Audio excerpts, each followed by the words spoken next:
Hello everyone! Welcome to the long-awaited DSP video. This is, one of the things that people were requesting. Where's the Patreon video that got uploaded? Here it is. I have 2 bonus videos on deck. If we have time to get to them, we'll get to them. Otherwise, I might shoehorn those videos on another video. Maybe. Depends. Let's see where it goes. We'll play it by ear, okay? So let's get into it. All right, what's going on? How you doing, man? Once again, I want to thank you for your ongoing support on Patreon. I mean, you've been a long-time Patreon supporter, and once again, you've qualified for a private Q&A video. Let's get right into it. If I look a little pink, it's because I'm probably sunburnt for being outside today. For rarity, I'm actually outside. I was power washing my driveway, and hopefully it goes away this week, but people are going to see me nice and pink on webcam all week. For my arm. Look at my arm. It's pinker than my face, I think. But anyway, let's get right to it. Your first question. So, you know how I've been saying that he sounds, like, really sad and whatever in videos? Like, he just kind of sounds like he doesn't want to be there anymore. He still sounds like that in this video. I think that his Patreon videos would have a little bit of a different inflection to it. I don't know, necessarily, but, I mean, I think part of it is him aging, is why his voice has changed. I do think it's a mix of that, but it's just, it doesn't have any energy in it. It's it's getting almost monotone. Let's get on with it. Question. You said, Phil, a few weeks ago, the guy from Review Tech USA talked about you in one of his podcasts. Basically, he was watching lame detractor videos and feeding the haters. I feel like you should have a chance to defend yourself. Would you consider making a video with him and basically having a positive conversation with the guy? Maybe his fans will be interested to visit your streams if they see that you're different from those anti-DSP videos. Oh boy. Oh boy. I'm going to tell you about Rich, alright? And the kind of guy Rich is. Because, I'm sorry, but Rich is the kind of guy who, in real life, I would never, ever want to have an association with this fucking guy. Alright? Why? First of all, Rich, Review Tech USA, started out on YouTube. Like, he doesn't... I kind of watched this video before, but he doesn't really go into why he doesn't want to be associated with him. He kind of does, but these are stuff that's, like, current stuff, which is okay, fair enough, but before all that shit happened, I mean, why wouldn't he be associated with him? Why wouldn't he want to? But now he doesn't want to. Okay. As a tech reviewer, that's what he did. He would be sent a graphics card, a monitor, a piece of, equipment for a PC or gaming or stuff like that, and he would review that tech, and he would play games and stuff and review games and stuff like that. And he got popular for that.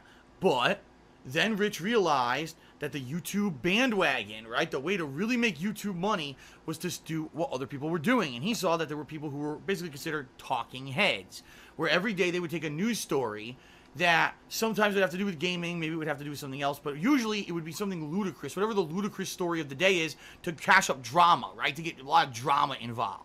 Drama. And he would basically just take that news story and commentate about it. One video a day, and this is his content. Nothing whatsoever to do with reviewing tech. Nothing whatsoever to do with, just... Because maybe he wanted to do more than just review tech. I mean, that's the thing. Like, a lot of people want to do other stuff with their videos.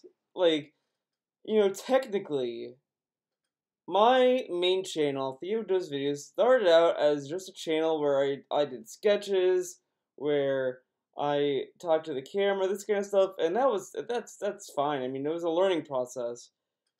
But it got to the point where the reasons why my content has changed over the years is because I wanted to do more, and now I'm at the point with my channel where it's like I just want that channel to be, I could put whatever video I want. Basically, I just want to put a video that I would like to watch. Like, as I'm recording this video, I'm uploading a review for Best Friends, and I'm uploading a revisiting old sketches book where I go over all of my old sketches from my notebook. Look at that. Look at that. That's what I used to draw in school. This was like high school, middle school. No, because this is the GameCube era, so probably late elementary, middle school portion, like around there. This is my drawing skill level at that point. And you know, I like sharing these. I like looking at them. I like you know what, this would be funny to show in a video. You know, imagine watching a video and someone's going through all their old sketchbooks. I know, for example, Butch Hartman does something similar like that, where on his channel he goes all that, and I like doing more stuff like that. I like doing videos that are different and unique. I do want to go back to the video series of Theo Explains as well. Uh, all of these things are what I really am trying to get out of my YouTube channel. So Rich probably wanted to do more than just reviewing tech, because even then, that's kind of finite in a way, because you know, tech doesn't come out every day. I mean, it might come out every month or so, but it might not be to the point where you could do it like uploading videos in a consistent manner. Just basically drama for the sake of getting views on YouTube, all right? Then Rich realized, well, if I start saying controversial things and basically starting internet feuds and doing things, I could draw up even more drama and I could get more attention for my video. So he started doing that. Then he started getting a social media following. So he said, what I'm going to do is I'm going to start doing tons of like trolling shit on the internet. I'm going to put up pictures of men's nipples, you know, big hairy ugly dudes naked nipples. And he is so triggered about the he is so triggered about the fucking nipples. It's ridiculous. Like, get over it. But we'll get into that a little bit later. But let's take a look at Rich's content for a second. Scamming and streaming with intro guy. Okay. I'm scamming people on Patreon. No, what? What's this? Damn. I am so evil. Look at my evil, crooked beard doing evil, crooked things. I stay up night and day thinking, how can I screw over my subscribers? Forget actually worrying about content and improving it. What can I do to milk every penny out of my subscribers? And finally, months ago, I came up with the perfect plan. To start a Patreon and just take your money and offer absolutely nothing. Sure, I'll have fake goals where I'll offer you computers and I'll offer you cars and all these different things, but I won't follow through on any of them. I just want your cash, man. That's all I'm here for. And it worked. I promised you everything and gave you nothing, because I am an evil genius.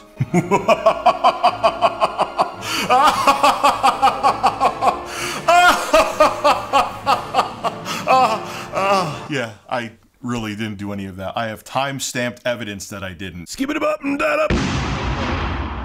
What's going on, ladies and gentlemen? It's your favorite scammer out there, Review Tech USA, and I woke up to some fun news today. I got a message showing me a video that someone made about me saying that I didn't follow through on my promises for my Patreon, which I found very funny because if you go look at my Patreon, I only have one goal. I never really had multi-tiers where I offered products or anything like that. But of course, someone wanted to misconstrue the one thing that was on my Patreon and make me seem like a terrible person. Now, the video is called Review Tech USA Undelivered Patreon Reward Promises. And generally, I gotta step in and say, okay, well, he's talking about his own Patreon, which is, like, fine. I mean, I guess he wants to talk about himself, whatever, that it is what it is. At Games, Sega Genesis, Far Cry 5, come at my beard. What's this video? Etika is a talented as fuck, dude. Don't get it twisted. But Etika, I have a dude. We were brainstorming about it just yesterday again about what Sexy Coco needs to become, and we have plans. Not going to talk about them yet because when it happens, who the hell knows with how busy our fucking schedules are. But something's in the works. It's beginning. When you'll actually see a Sexy Coco product, I'm not sure, but the wheels are starting to turn. Games. The frame rate. Here's the thing: is that it has some. So it doesn't. So that doesn't look like a drama video. I mean, I guess the only thing is he used DSP as clickbait for the Nintendo Switch thing, which was really weird. It was really, really fucking weird, in my opinion. I just didn't really quite get why DSP had to be in that video. It just didn't seem necessary. It does his Best the Office, the Cucumber and Coffee Show. Atari VCS, just stop. The non-MacBook Pro, wait, what? Yeah, okay. 4K. Like, where is the drama? Like, I mean, I might, maybe I'm getting fooled by the titles, and I'm scrolling past all of the drama, but I returned Metal Gear Survive. If I kept it, I'd be a sheep. Well, I'd be a hypocrite. They took microtransactions too far. Okay, well, I might do a video on Survive myself, TBH. Warning, Konami forbids you to use Metal Gear Survive as a dating service. Well, why would you want to date someone in that game? But, okay. Oh, I agree with Susan Wojcicki. Logan Paul shouldn't... Okay, so Logan Paul. Here we go. Here's the drama, guys. Logan Paul. Because that horse is not beaten yet, I tell you what. So his channel doesn't seem to be, like, Keemstar light at all. I didn't see it. I didn't see it. I mean, the only thing I've seen so far was Logan Paul shenanigans. Tweet it at random people. Basically, Rich is the kind of guy who, like... And, like, what's wrong with tweeting fucking nipples? It's fucking nipples. Like, you could be annoyed by it. That's fine. Be like, oh, this is fucking annoying. I don't find this funny. But, you know, I follow people who fucking post bacon. Like, long strips of bacon on my feed. It's annoying, but, you know, I fucking deal with it. Like, he's the high school jock who never grew up. Right? How is he a high school jock? If anything, you're the high school jock that never grew up. Because, like, he's as, like, douchey as a jock. Like, he thinks he's hot shit. He's, like, he wants all the special treatment. Oh, don't talk to me. I run a successful business. DSP is more of a jock than Rich is. Like, look how he talks about Street Fighter. He's like, well, I'm the top 4 people of evil. I know fighting games. This and that. He's a fucking jock. He's a gamer jock. The worst kind of jock, because these people are fucking pathetic.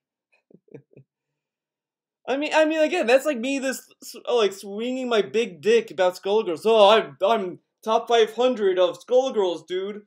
Oh, fucking give me respect. Like, the guy who just doesn't get reality. Like, to him, he thinks that it's totally cool to do all that stupid kiddie shit and to make money, because he makes money off of it, so why would he care, right? No matter who it hurts, no matter what happens with what he does, as long as he benefits from it, he doesn't give a fuck. And he's also one of those fair weather people where at some points he'll stick up for you, and then all of a sudden he'll stab you in the back. And I'll give you a perfect example here. What? As long as he benefits from it, he doesn't give a fuck. And he's also one of those fair weather people. So he does this to make... where at some points he'll stick up for you, and then all of a sudden he'll stab you in the back. And I'll give you a perfect example here. Like, okay? You do the same shit. You do the same thing with Rich. You do the same thing with Keem. The moment he fapped on stream, he fucking talks to Keem. He's like, oh, Keem, you want me on your show to talk about the fapping? You know, hit me up, dude. And he fucking retweets everything Keem tweets about YouTube. DSP shits on Keem all the fucking time. And he retweets from Keem, which tells me that he fucking follows him on Twitter. You know what? I am gonna go to a, let's see if I can get this to... Can I see followers? And I hope so. Following. That's it. God damn it. He fucking blocked me. Fucking bullshit. Okay, someone who isn't blocked. Can you please do me a favor? Tell me if I'm right. Do at your own pace. You know, I know he follows a lot of shit, I guess. Maybe. Find out if he follows Keemstar. I want to find out. Actually, maybe I could find out, actually. Just realized, because I could go to but it might be fucking a lot of shit. Keem. Our boy Keem. Let's see. Oh, 2.4 million. Ugh, I wish I could search the fucking...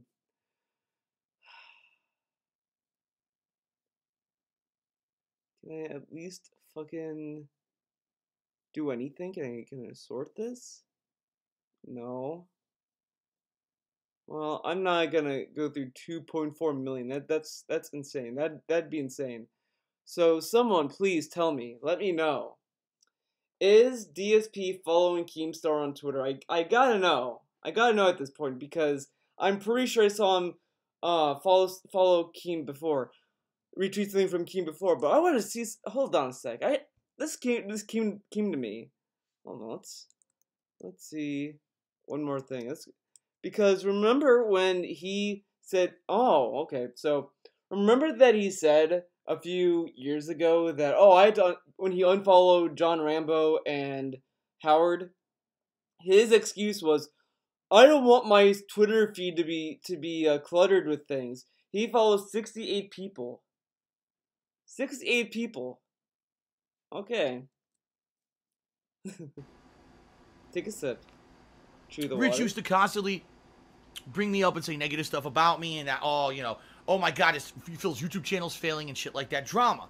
Which is, I don't even know the guy, I don't talk to the guy, I don't talk about the guy, so why he would bring me up in his videos or whatever, I don't even understand. Because maybe he used to like his content. Maybe he used to be one of your fans. Then, last year, I had my incident where I was caught doing a thing that was quite inappropriate to be doing on a stream. And Rich actually stood up for me and said, listen, it was obviously something, it's not faked. It's something that it was legitimate. It's something that he did completely by accident. And you shouldn't crucify the guy for doing something that we all do. Is it shitty that it happened to him in a bad situation and now it's all over the internet forever and he'll never live? What was the bad situation of that stream? He didn't get copyright striked. He wasn't out of machinima. He had Leanna at the time. What was the bad situation? What? The fapping itself was a bad situation? Dude, that's a fucking mistake. Live it down, yeah, but I think he can recover as long as he sticks to his guns. He admits that he did it or whatever, and I did. At the time, I did exactly what everyone had kind of said I should do. I admitted, I fessed up to it. I said it was an honest mistake. I laughed. He had to do what people told him to do. He didn't think about doing this at first, which is really telling. The fact that he has to say that I did what people told me, and these things weren't something that he came up with by himself, really tells you something about him. At the memes, I didn't get angry, and it went away. I mean, even though people still bring it up to this day, I still laugh at it. I still think it's fucking funny what happened. But so then maybe that's how you should react to all the trolling. Oh wait, no, you can't do that. Oops. Rich actually stood up for me in that situation and said positive things about me. 3 months later, actually take it back. 2 months later, so from May when that happened to July, he's back to making drama shit. Oh my god, he's looking at Social Blade. Oh my god, look at Phil's views on YouTube, they're down. He's gonna go out of business. What is any of his fucking business anyway? He doesn't know how much money I'm making. He doesn't know anything about anything. Yeah, here. So here we have it, guys. He thinks that you cannot criticize someone and support them at the same time, or have very gray area opinions. Only he can have them. Only he can have them, because it would feed into his black and white scenario. But when it comes to anyone else, they can't have these gray areas. Rich can probably was saying, because I think I know what video he's talking about. I think I know that. Oh, look at these views. I mean, he's bleeding views. He's not really a big dog as he used to be, and he's gonna be struggling. And around this time, he's been struggling, and he's always been struggling. And now it's like he's like, oh, how dare you say I'm struggling? But you go on stream every day to ask people to pay your bills. And this is in 2017. This video is coming from August 2017, and this was like before the tax situation. So at that point, he was begging people to pay his bills. At that point, I did a whole video part of it in one of my past videos. You can check that out. You know what I mean. Here he is talking shit like I'm gonna go out of business. I'm doing horrible at business. It's none of his business, but he loves to do that. He loves to drop drama and shit to get people to come see his stuff. The more negativity he can stir up, the better, because then he can get more attention for himself. Much like Keemstar and all those other people. It's funny because apparently he claims sometimes he hates Keem or whatever. He's just like him. He's literally become Keemstar. You follow Keemstar on Twitter, probably. That's my theory. Right, in a lot of ways. Now, in Look at particular, these views. I think the reason that Rich 145K. did that stream was because someone had asked me, I think on a pre-stream or something about him. Basically, I said, I know nothing about him. I don't really care about him. I don't want to talk about him. And then somehow we got into some other subject, and I made a comment. And I said, I feel that YouTubers, that all they do is they take a news story or they take a drama, and all they do is make these drama vids or whatever, are completely worthless. They add nothing to society. They do nothing productive. All they do is hurt people at the expense of you know, of their own, you know, gratitude, so they can make money and they could get popular. They hurt other people on purpose. There's no purpose to having TMZ on YouTube. TMZ itself is horrendous. We don't need it on YouTube, and that's what Keemstar is, you know. And I think when I made that comment, he thought I was talking about him, which actually I was having TMZ. All they do is hurt people.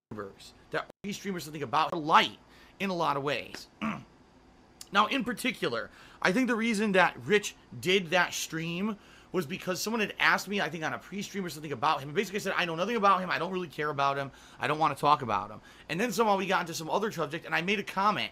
And I said, I feel that YouTubers, that all they do is they take a news story or they take a drama, and all they do is make these drama vids or whatever, are completely worthless.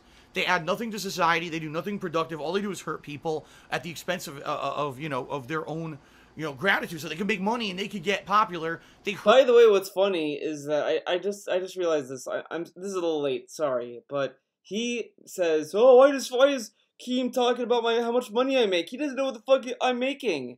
Yet Phil on a daily basis, basically daily, goes on and on and on how much money other YouTubers make.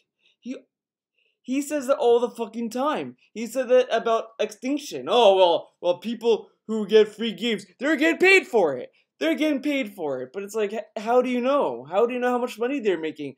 He thinks that people who got God of War 4 is making bank on that game because they got early. How does he know how much they make? If he's gonna say that Rich doesn't know how much he's making, then how come he can make the same statements about other people? It's really hypocritical, but it's really obvious why he does it, because he wants to use that to benefit his own narrative. But if someone's saying that, oh, you're making no money, you're out of business, then that's when it doesn't really work for him. Then that's out of the question or whatever. It's really fucking stupid how he is getting angry at Rich while he does the same fucking shit, but in the opposite direction, where instead of saying that this person's losing money, this person's making a lot of money. He does sometimes talk about how people make no money, but he mostly goes into how much people make on fucking YouTube. And yet here he is crying about Rich, saying that he thinks he knows how much he makes. Okay. Hurt other people on purpose. There's no purpose to having TMZ on YouTube. TMZ itself is horrendous. We don't need it on YouTube, and that's what Keemstar is, you know. And I think when I made that comment, he thought I was talking about him, which actually I wasn't. I was more referencing Keemstar. I didn't say him by name, but I was kind of referencing Keemstar. And he must have thought that I was talking about him because someone previously in that same pre-stream or whatever had asked about Rich and Review Tech USA. So he probably got all butthurt. That's how he is too. He's a little bitch. He gets like so angry about little. He's a little bitch. Pre-stream or whatever had asked about Rich and Review Tech USA. I want to hear that again. So he probably got all butthurt. That's how he is too. He's a little bitch. He gets that same pre-stream or whatever had asked about Rich and Review Tech USA. I that delivery. So he probably got all butthurt. That's how he is too. He's a little bitch. He gets like. See, he's a fucking jock. DSP is a jock. He's a little bitch. That is the best delivery of that. Someone should clip that and have. You know, I might be tempted to make that a cheer alert or whatever on stream, or a following alert. So when someone follows or cheers, they're gonna hear he's a little bitch. It's such a weird. He sounds so pleased with himself saying that. He's like, he's a little bitch. Like oh man, that's great. I love it. But it's also funny coming from the guy who like cries about people saying mean things. He cries about people using the penne meme. He cries about why am I toxic. he became a bitch over the suspension. Like, look at how he handled it. He's a little bitch. So DSP has really no room to talk when it comes to being a bitch because he's the king of them. So angry about little things. He can say whatever he wants about you, but God forbid you say something about him. Now that's it. So he decided.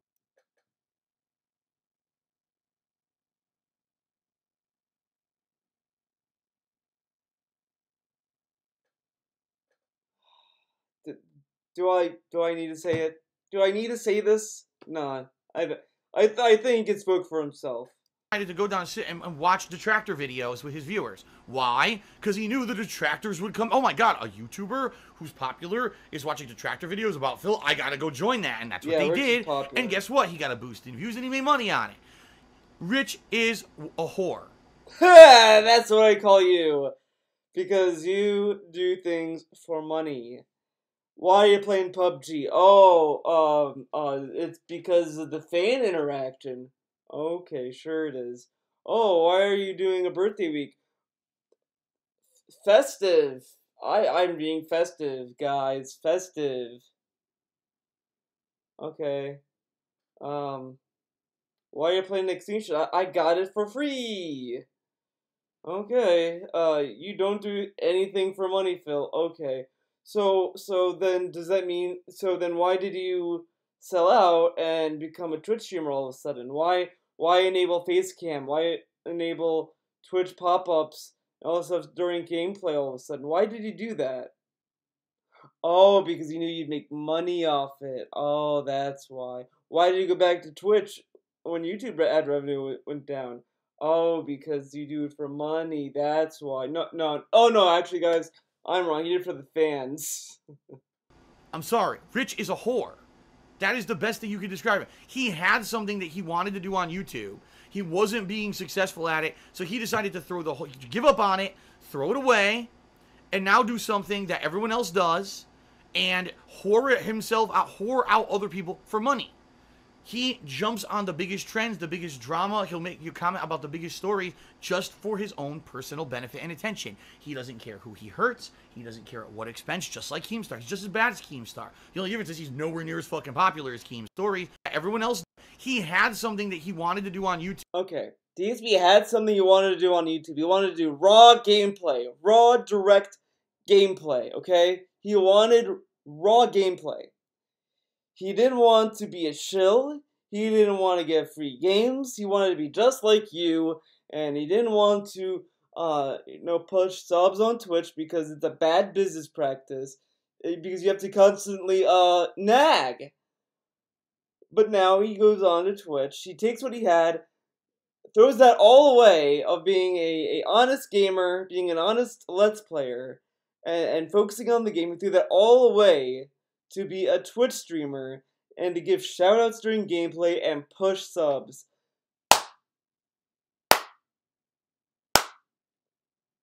You are literally what you're describing, Rich Phil. Congratulations. I'm glad that you're projecting through Rich. He wasn't being successful at it, so he decided you weren't being successful on YouTube either. That's why you threw it away. Why did you leave YouTube streaming if you were so successful? Give up on it, throw it away, and now do something that everyone else does, and like you. I mean, honestly though, Twitch streamers don't do what Phil does. I mean, maybe the very generic Twitch horrors do it, but he literally does what he thinks that all Twitch streamers do. And this is what I've been saying the moment he went back to Twitch, is that he's going to eventually go back to Twitch and he's going to introduce the idea of becoming a full-time Twitch streamer. And in his mind, what he sees what a Twitch streamer is. A person with face cam and pop-up notifications and all that shit. That's what he sees a Twitch streamer is. He doesn't see it as just like a guy streaming. You don't need face cams sometimes. It's whatever. You know, you stream and you have fun. But he does the most stereotypical streams on Twitch imaginable. And that's what he's doing. And he's saying this projecting at Rich. Whore out other people for money. He jumps on the biggest trends, the biggest Like drama. you. He'll make you comment about the biggest stories just for his own personal You benefit play and the newest attention. game just for views. Just for the money. Why are you excited for new releases, Phil? I wonder why. He doesn't care who he hurts. He doesn't care at what expense, just like Keemstar. He's just as bad as Keemstar. The only difference is he's nowhere near as fucking popular as Keemstar. Therefore, he's not as destructive when he makes videos like that. Like, I'll be honest, that video he did, that stream, no one cared. Like, it didn't negatively affect me at all because no one cares about fucking Review Tech USA. You know what I mean? He literally is the copycat who jumped on the drama bandwagon way later than everybody else. He's worthless. He could have disappeared People from you. still care about people regardless of what they say. Who fucking cares? Like, with that logic, then I'm worthless because I'm not as big as Tevin in the detractor community. So clearly, I'm a worthless human specimen, dude. I need to get that ass banned. Okay, I'm a fucking drone. YouTube tomorrow, and no one would give a fuck. Everyone would be like, oh, well, go to the next drama guy. Versus someone like me, if I disappeared from YouTube, how many other people are there like me on YouTube right now that are genuine gamers who are doing it the way I still do it? They're not doing these highly fucking... That is a load of shit. You changed how you play games in a year. polished, edited, scripted bullshit. They're None of the fucking videos are scripted. The only ones that are scripted are arguably Donkey. But Donkey is like... It's fucking video game Donkey. Come on. doing genuine gameplay and stuff like me. No, everyone's abandoned my formula because it's not nearly as lucrative as doing it the other way around. But I stuck to my guns and I... The poorly played streams are literally people just playing video games and taking live calls and interacting with people. In fact, poorly played stream, that stream that Mega64 does every week, actually interacts more with their chat than Phil does every day. And they do it once a week when they're not at conventions, etc. So, you figured that one out. I still do what I do. If I disappear from YouTube, there's a huge gap missing. If he disappears from No. YouTube, fucking who gives a shit? Wipe your ass with him and go fucking watch the next drama guy who's... If you leave, Phil, no one's gonna give a fuck because they have better people that stream games. You know that, like, your way out, like, he would have probably had more of a point if he still shot his games with a camera. He'd be more on point with that than how he is now. So that's kind of sad for him. exactly the same, right? So you're saying, why should I do a video with him or have a positive conversation with him? Maybe his fans will be interested to visit your streams if they see that you're different from those anti-DSP videos. I'll tell you right now, that won't happen because his viewers are brain dead. His viewer, like, seriously, the people who watch his drama shit, they're not there to watch intelligent gameplay stream. They're not there to have fun. Maybe those people are gonna see how you talk and be like, oh wow, this guy might not be as bad. Rich might be wrong and go to his streams. But yeah, I call an entire viewer base dumb. That's not toxic at all. With a gamer who's not going to jump in on all the popular shit that's popular on YouTube. They're there for drama and kiddie shit. And already, amongst those drama viewers, they think that I'm a horrible person because I jerked off on stream and all the... No one thinks he's a horrible person because he jerked off on stream. I mean, like, yeah, you could make the case that he jerked off in front of kids. I'm sure he did. But I mean, that's not like his intention. It's not like that he was like, oh man, I'm gonna keep the camera on and start jerking off. Like, that's a little different. Unintentional versus intentional is completely different worlds. If you don't mean something, I feel like there's less weight to it. But if DSP meant to do it, then okay, see that's wrong. But like when he said to that guy on Twitch stream that got him suspended, he meant what he said. The fapping was clearly not something he meant to do. But like, yeah, no one's sitting here like, oh, he fapped on stream, that's why I stopped watching Phil. No one ever did that. People that stopped watching Phil because of Project 7, that Patreon fiasco, after the video of John and Howard, I know at least one person in my friend circle that used to be a DSP fan, which I didn't even know. And then he told me one day, Theo, do you know this Dark Side Phil guy? His friends, John, Rambo, and Howard, really exposed him. I was like, oh yeah, I know of him. He's an ass, yeah. And then, a few months ago, he messages me again saying, oh, Theo, you do tractor videos. I was like, oh yeah. It was quite a revelation, to say the least. But so there's that. People have said he's a terrible person because the way he talks to his fans, the way he talks to his chat, many reasons. Maybe in 2010 or 2009, when people were saying that he was he's bad person because of how he plays games, that's a little hyperbolic and a little ridiculous. But now it's like, you kind of see how toxic he is. Kind of hard to say that I'm a victim when you are pretty toxic. The other shit. So all that stuff, you know what I mean?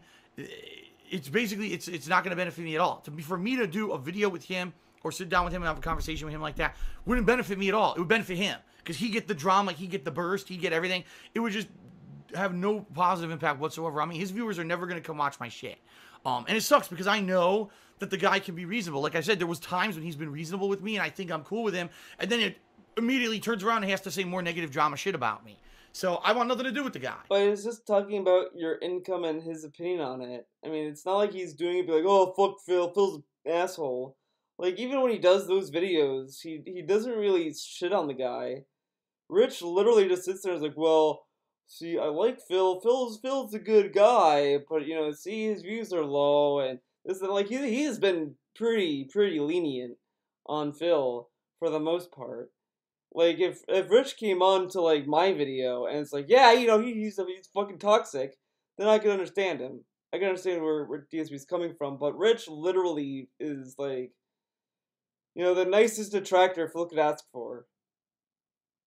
Seriously, like, that guy is such a two-faced fat piece of shit. He pisses me off. Like, I seriously hate people like that are so fucking dishonest and two-faced and will do anything to make a fucking nickel. He's disgusting in my opinion. I mean, he's a disgusting human anyway. He sucks on fucking cucumbers that look like dicks, and he's fucking shirtless and shit. He's gross. He's fucking... See, this is why I think DSP might be gay. He might be, like, repressing some emotions, or on the flip side, he might be homophobic. But maybe he's homophobic because he's afraid of what he really is. Because how is sucking on cucumbers disgusting? It's a fucking vegetable. Oh God, this guy took a vegetable and put it in his mouth. Disgusting. Okay. And then he's like, oh, he's fat, he's shirtless. Okay. You did a shower video.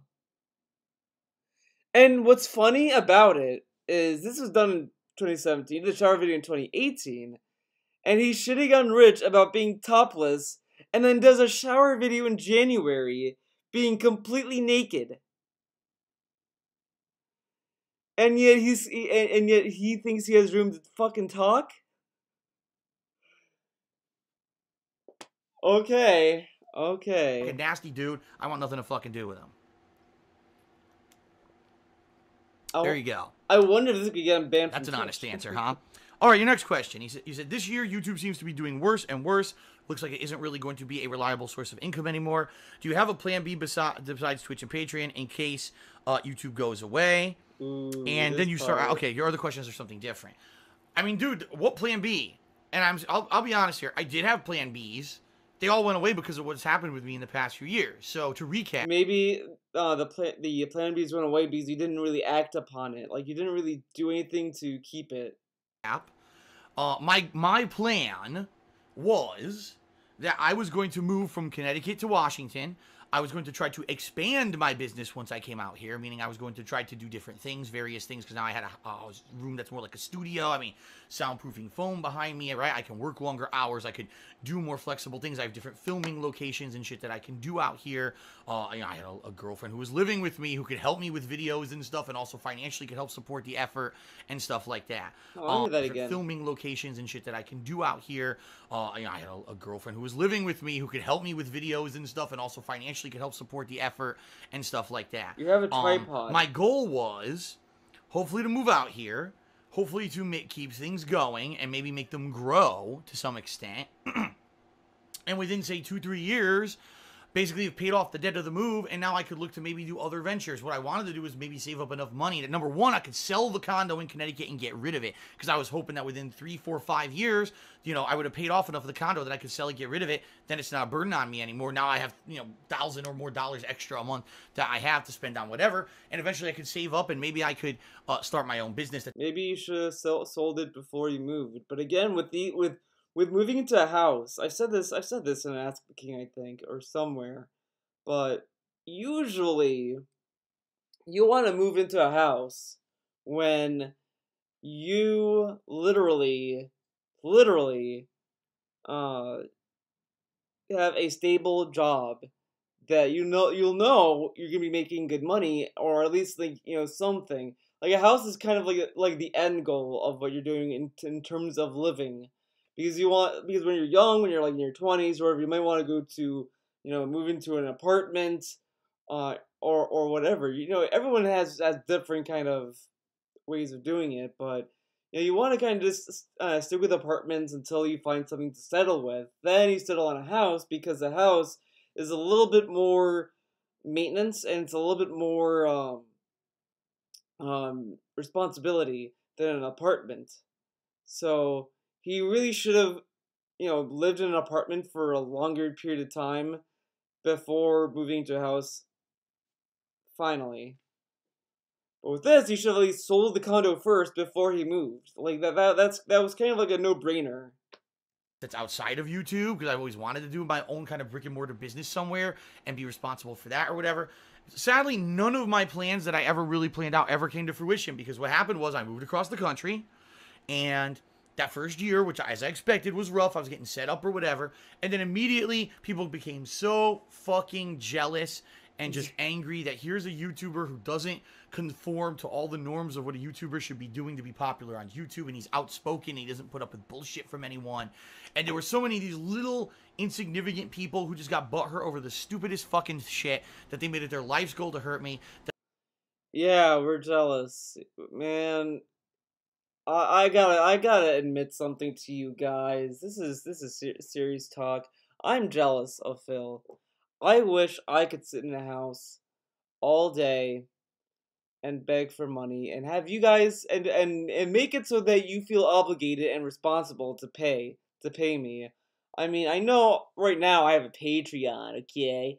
But, you know, I think having that be like kind of, if you want to go there you can, it's not the right thing to do. I'm jealous. So I'm going to start retooling the Patreon.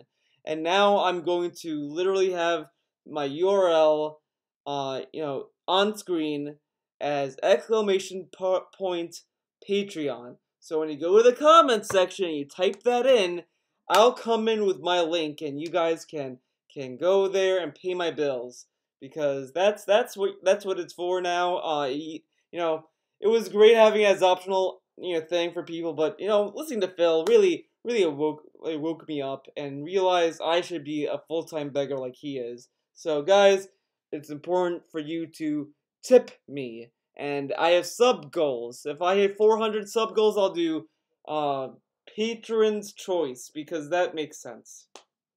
That I got multiple false copyright strikes against my channel. I had to delete millions of views from my channel by deleting all those pre-streams that used fan art, and because of that, my YouTube channel plummeted out of the rankings. Basically, as I said, it's funny. He shits on YouTube for doing knee-jerk reactions, but that's literally a fucking knee-jerk reaction that affected his business. So there's that. It stopped getting the best ads to make the most money. It stopped showing up in the YouTube rankings, so I never would show up in search anymore. And literally in the summer of 2015, you could see this. If you actually look at a graph of my views from when I started to when I moved, and then the summer of 2015, there's 1 month where there's a gap in my views because they dipped because of the fuck up of having to delete all those videos, and the channel never recovered. Basically, it went from here to here to here, and this is where it's been. So because I lost over a third of my viewership in one summer because of false copyright strikes, I'm screwed financially. Like, it really did screw me over. All the debt that I incurred moving across the country, I thought I could pay off. I couldn't. Actually, what ended up happening was there was a lot of things like credit cards and stuff that I had charged up but on. You know what's funny though? Like when So when he talked about like how his views went from here to here to here and has been here ever since, that ever since is kind of the dedicated fans he had. And that's kind of where that's so like really all that did was show us how many people really watch Phil's content.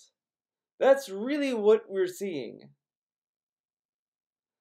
Because the other stuff, like the other parts, were just like kind of people coming in and out. And these are kind of feel like they just kind of swing by. But and honestly, at the same time, he was probably losing views to begin with. But his knee-jerk reaction fucked him because he had a management company. He had Machinima, and Machinima was helping him out through all this stuff. He could have just deleted them one at a time, or at least like I don't know if privating them because he said he deletes them. He could have just made the private. I don't know. Maybe private would have still fucked him over. I guess I don't know. Promotional interest rates, and my goal was, oh, I could pay this much a month on this credit card, and I even figured it out. If I do this and this, within 2-3 years before the interest rates balloon or whatever, I'll be able to pay everything off. And then because they did that to me in the summer of 2015, I couldn't. I did lower my payments. I could, hard to make ends meet. I was trying to afford all the games and everything. That's why I opened a Patreon eventually, because I knew I was going to need that kind of help and stuff. Dude, there's no plan B. That's the problem. There's no plan. The real plan B, here's the real plan B. The real plan B is, if everything falls apart, I got to sell my house, which sucks. I believe, I really haven't looked into it, but I may have a significant amount of equity in this house. Like when I bought it versus now, I'm almost positive the house value has gone up around $80,000 at least. So worst case scenario, YouTube falls out or something goes wrong, I'll have to basically try to sell my house as quick as possible, use that money to basically make ends meet for a limited amount of time till I could get a better place or smaller place out here, a small apartment or whatever, which is going to suck because I won't have the office anymore, right? And the quality is going to dip or whatever. The quality can stay the same. You just need to bring the fucking soundproofing foam with you, put that in a bag. Now, apparently, people have been saying, well, it's glued to the wall. So he can't remove it ever. So if he's trying to, let's say he's trying to sell the house. So you guys are telling me that, oh my god. So you're telling me that the new homeowners are just going to have that soundproofing wall on the wall? I don't know. Maybe I'm not thinking about it. Maybe I'm not smart enough to think about it. But I guess you could remove it, but then the glue would just kind of be old. But then you could just reapply glue. I don't know. Get creative with it. I just don't really think it's that hard to take the soundproofing foam with you. I just don't really believe that. The mic can come with him, the TV can come with him, whatever, etc., etc. And then, basically trying to just skirt with whatever I'm able to do online. If I can't do anything online at all, like let's say YouTube completely is destroyed, I'll have to try to find a job out here. And I know between the job and doing online stuff only part-time instead of full-time, there's no way I'll make as much money as I'm making right now. It's going to be terrible. You would make more if you play games and you get a job, though. Like, he could do it. Like, look how he's doing the fucking Ultra Street Fighter 2 and PUBG videos. Just grinding those videos out and then sprinkling them out over days and over weeks. Like tomorrow or Saturday, the Street Fighter 2 videos he's uploading it from another week or whatever. Like he still has videos from other days. He could just do that. And he has done a part-time job with YouTube before. He could do both. No. Well, it would be awful. It would be absolutely 100% god fucking awful if all that happened. But I'm sorry, this is reality. There's no plan B. I never had an opportunity to have a plan B. As soon as I made the choice to move back in 2010 across the country, I was locking myself into a situation. Now, did I think that people were going to find a way to game YouTube system and file false copyright strikes for fucking fan art against my YouTube channel and get me out of YouTube search rankings and make my income dip by over a third and all that? No, I never fucking fathomed that any of that would happen, okay? And and it sucks. I mean, absolute worst case scenario.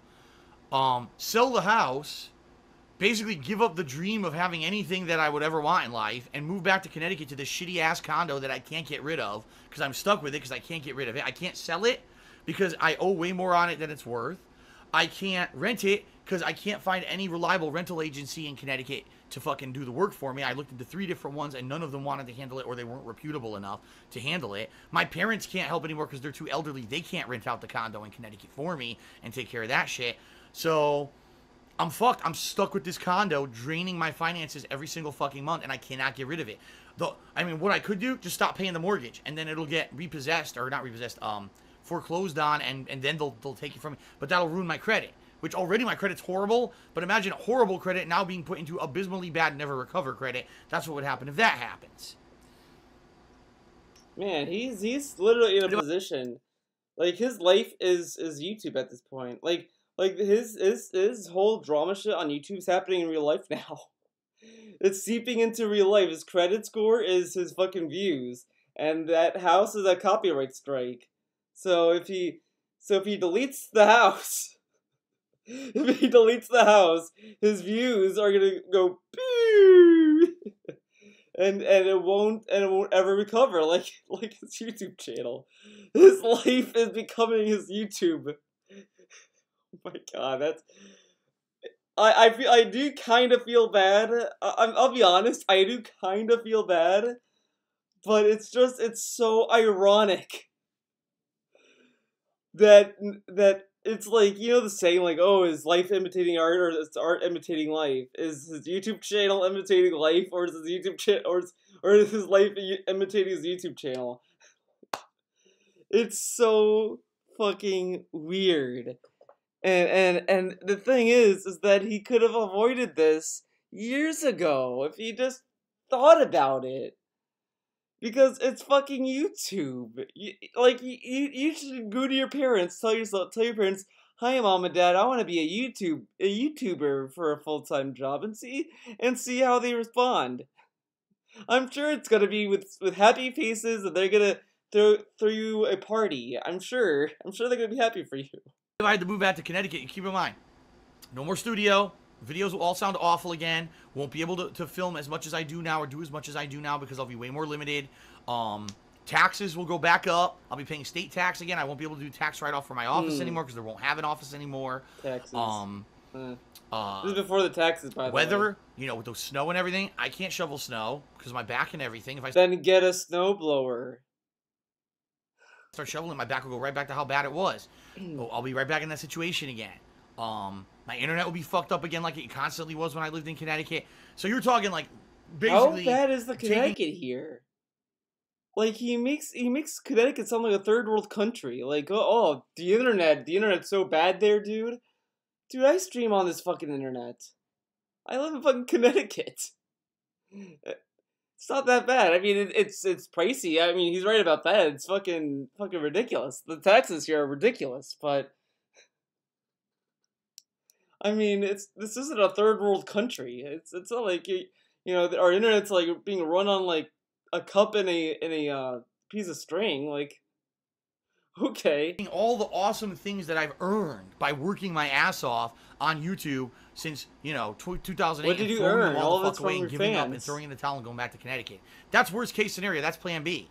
And I don't want to do that. That's why support from people like you is so critical and important, because I can't, man. And, you know, some people think, oh, well, he doesn't need 2 houses. You're right, I don't. But I certainly can't go back to Connecticut. And I can't get rid of that house. That's the problem. It's just a terrible situation where I thought, give it 3-5 years. When I bought that condo in Connecticut, I think it was, and this is not an exaggeration, and please don't share this information. But remember, guys, this was public information for us. He's okay with people sharing this, but then in this video it says, please don't share it. Pretty sure I bought it for around $120-something thousand. It was way overpriced, but I thought I was going to have this nice office job, this cushy job that I'd be able to work for years and it wouldn't be an issue. And then immediately within a year, I got laid off from the office job, which is really fucked up, right? That's copyright strike number 1. The only reason I got that condo was so I could be closer to work, which is so fucked up that they would then lay me off afterward because of it. And then the second copyright strike was moving to Washington. And then the third one was the actual copyright strikes, because that fucked his YouTube channel, so that went down. And then the fourth copyright strike was his credit score. And then the fifth copyright strike was the back taxes. His life has 5 copyright strikes.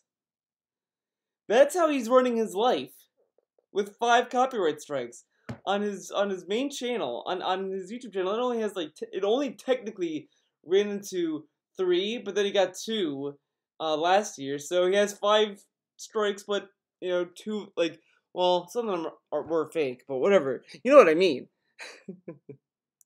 So I thought, oh, 3 to 5 years I'll be able to pay off the condo. Well, right now I believe that my mortgage, I've paid off enough that I'm down to like 100-something thousand, like 105,000 maybe. But guess how much the condo is worth? I bought it in 2009, so in only 8 years, the condo went from 130,000 or 120-some thousand to $60,000. And it didn't degrade. It's not like the condo's bad. It's because that's what's happened with the real estate market in Connecticut. It has crapped out and fallen through the bottom. So he said that, and now I'm thinking, what if the condo was bad? What if it was, because if you leave something unattended for years, it's going to get bad because there's no maintenance being done on it. I guess I could say this is not too personal, but the houses here, let's say, back in the 50s, the way that we had the rainwater pipes done, that was done by clay pipes.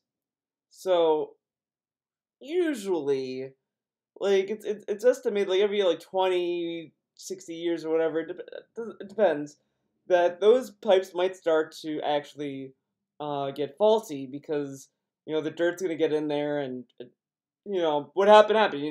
That's why I'm here.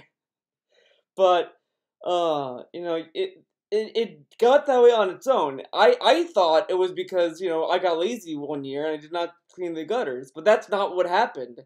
It's literally because of the pipes that caused the issue. So that was something that was inevitable. That would inevitably happen because it was clay pipes. Because that's how they did things in the 50s. Now, when they put those pipes underground, they encase them in stone around the pipe, and the pipe is something else completely, so that water can go in and out, so it can so there's no clog, so the water doesn't get backed up. That's how they do the pipes now.